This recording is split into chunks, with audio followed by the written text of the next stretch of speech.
So, this is the problem you run into when you've got figs in a greenhouse.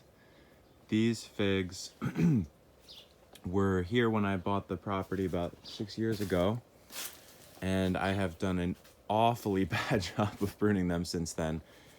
It looks just like totally crazy growth, which it certainly is, but you would just be shocked the amount of material that I do prune off of these every year. As you can see, they're growing past the trusses, pushing up the plastic. They don't put holes in the plastic quite yet, but if a snow comes down, then they will. So it's time for an enormous harvest of material. As you can see, I've done this one already. And I don't normally cut them back this hard, but I am doing something different this year. Normally, I wall off this section of the greenhouse right at that post, and there's this heater that was in the greenhouse when I bought it, which is this old guy, and it sort of died this year. So instead of heating it to 30 degrees like I normally do for the winter, I'm gonna just cut them back really hard and put mulch, leaf bags. I'll probably put leaves up until around there. And then you can see I've left some fruiting wood on these lower branches. So those will actually put a Brava crop on. For those of you who don't know, the Brava crop is the one that comes out really early in June. Pretty much the fruits come out with the first leaves in February, and then the fruits are ready in June or so here anyway. And that crop is normally, excuse me, maybe less than 5 to 10% of the full crop, which comes out 2 months later or so. So I've left some wood on. That comes on last year's wood, and then figs will often put fruit on the wood that is growing the current year. So fruit on the current year's growth. And this fig will produce so much growth that it will be back to that by the end of next season if I don't prune it during the season. So it'll be, 500 shoots all pushing up the plastic. So what I'm going to try to do this year is, instead of just getting rid of a lot of the branches and taking a few cuttings, I'm going to try to take a ton of cuttings and ramp them up. And so I'll actually have so many that I'm going to probably put some on the website for sale, just unrooted cuttings if you want to do some experiments. And what I'm going to do here is document a few different ways of trying to propagate them. There's a lot of different ways to do hardwood cuttings. But because of the volume I have, I'm gonna be able to experiment in a couple ways that I wouldn't if it were a much smaller amount of material that I have to do with. So I would, if I only had, a dozen or so cuttings, I would do it the most reliable, most intensive care type of way. And with this amount of material, I can try a bunch of different stuff that may or may not work, but it'll be exciting. Well, if you figured that one of the methods that I'm trying might involve leaf bags, you are right. So these leaves have been dumped out somewhere else to mulch some beds, and now I'm going to try to wrap these up. So what I'm going to do is, from what I understand, the idea is to keep them relatively moist over the winter and cool. You may ask, why don't I just root them directly right now? And the answer to that is, well, it is just end of November here, and if they start rooting now, they'll be rooted, 6 or 8 weeks at the most, probably sooner, and then I'll have however many plants I end up with that I have to deal with for January and February starting to grow. They can't freeze. And that sounds like a real big headache, and I wouldn't know how to make that work in a good way. This isn't like an amount that I can just put in the window on the south side of the house or in the greenhouse because I'm not heating it. So I want to keep the cuttings healthy and alive and in a dormant state for the entire winter. And I could just do that on the tree and wrap the tree up really well, but that seems like more of a nightmare than what I'm trying to do. Of course, I could just heat the place, but I don't want to burn the fuel. And so I'm looking for alternative ways. So the idea is to keep these moist enough and healthy over the winter so that I can put them in a rooting chamber in the spring with this system. And so I'm going to keep them moist with some wood shavings here. It's not super wet, but it's definitely enough that if I sort of encase them, especially the bottoms, in this wet wood shavings and then wrap this up nice and tight, I'll have the top open a little bit so that air can get in and not rot the wood part. What I expect, what I've seen before, is that the more recent growth, like you have here, this is near the end of the shoot, and this green, mottled brown and green, shows that this was more recent, and this part is more likely to rot. So I would say I would give this one a much higher chance of rotting than this one, which was lower down, closer to the roots. And this is just really solid wood. I don't think that's gonna rot at all. So I could select right off the bat for older, sturdier wood. Of course, you don't want to get really old wood because then it doesn't root out quite as well, but figs are so amenable to rooting that it's fine, actually. But even this is only a 1-year-old shoot. So all of this stuff is actually 1, maximum 2 years old. Actually, all of this stuff is 1, but I'll be rooting some stuff that's 2 years old. At any rate, I'm going to encase it in this, wrap it up, and then put it in my root cellar that stays between 32 and 40.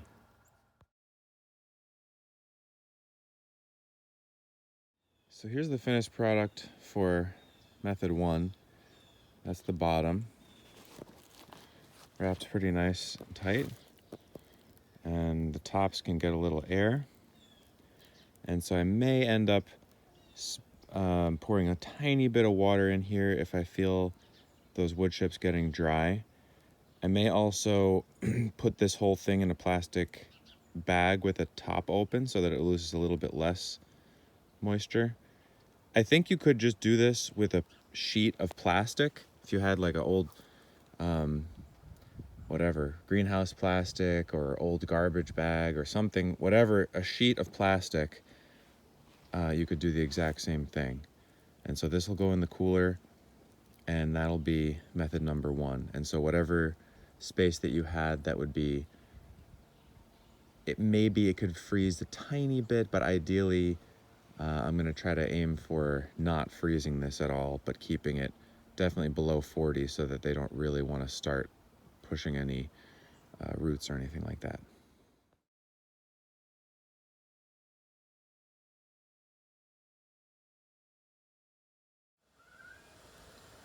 Here is method number 2. I've got to finish this one. I've got a couple more crates that I'm going to do in this way.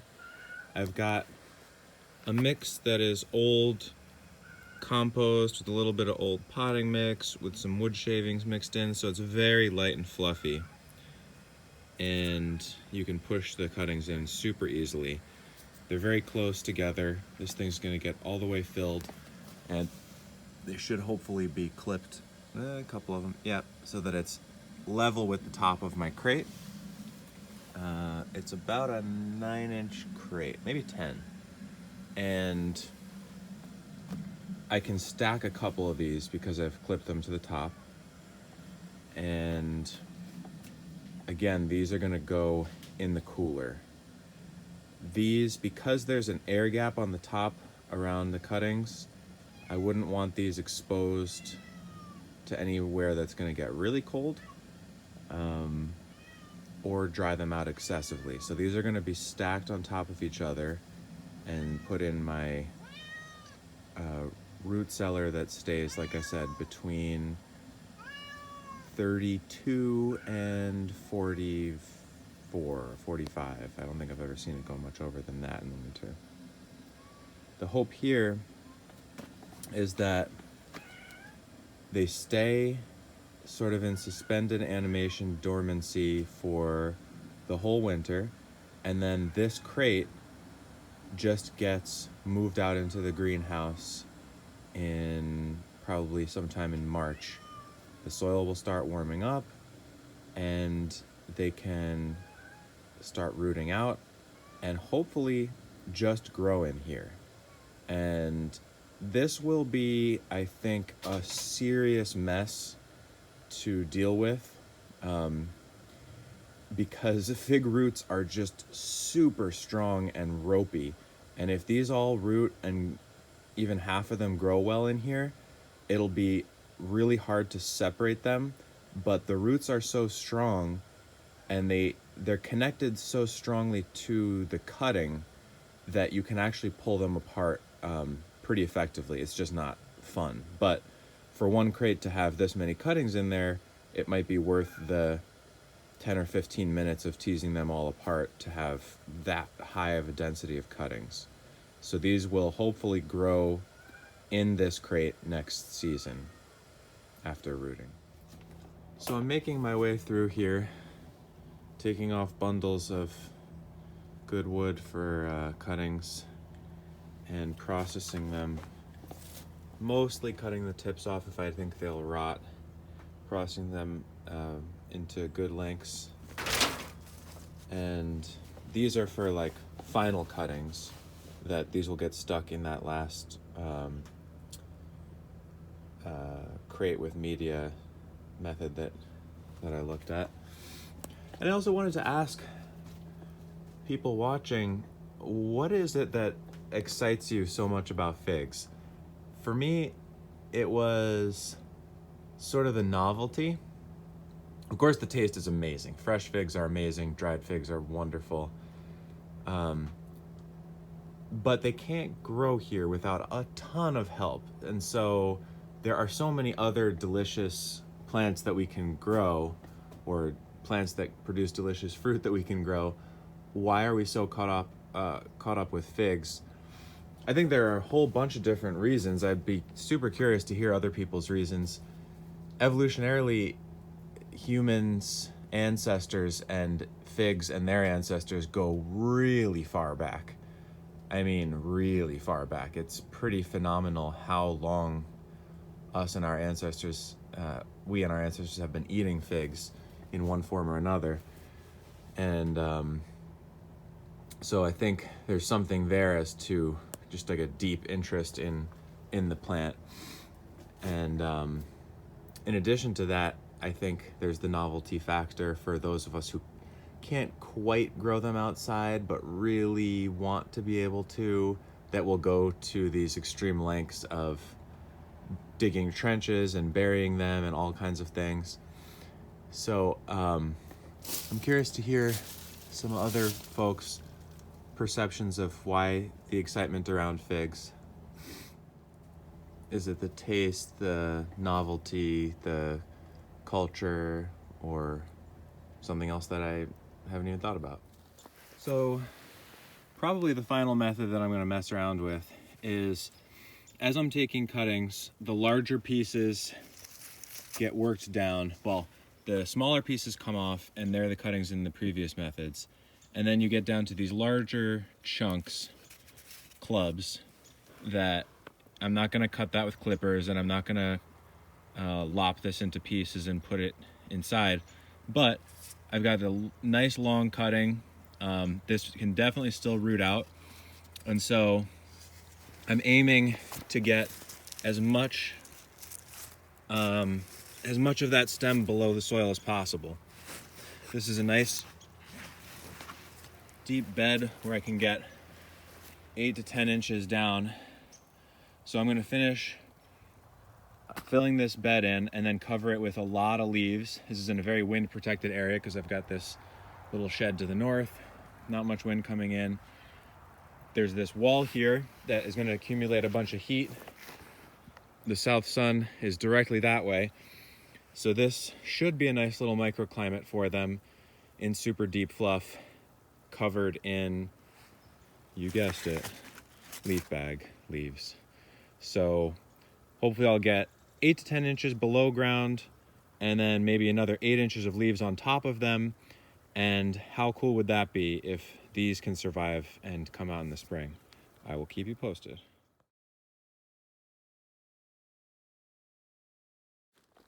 So there we go.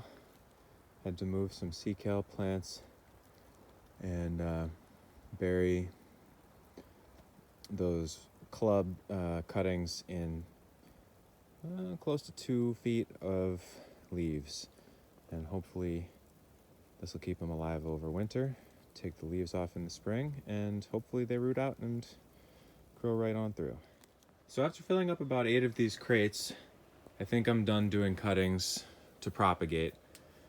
I do have a lot more material on these trees. The next step is to take up all the offcuts and the leaves, and I'm gonna rake them up to the sides of the stems here to provide a little bit of extra insulation over winter. Maybe I'll add in some extra mulch, and we'll see how they do. This is a double layer poly that has air in between, so it does provide some insulation, and I think they'll pull through just fine. Because there's so much extra material left on the plants, I am gonna put cuttings up on the website, so please check it out. I'll have some different rates for varying amounts of cuttings, but there's just the white fig and the Chicago Hardy. So we'll see what happens. I'll do an update video in the spring once everything succeeds or fails, and we'll see which ones I'll be doing in the future.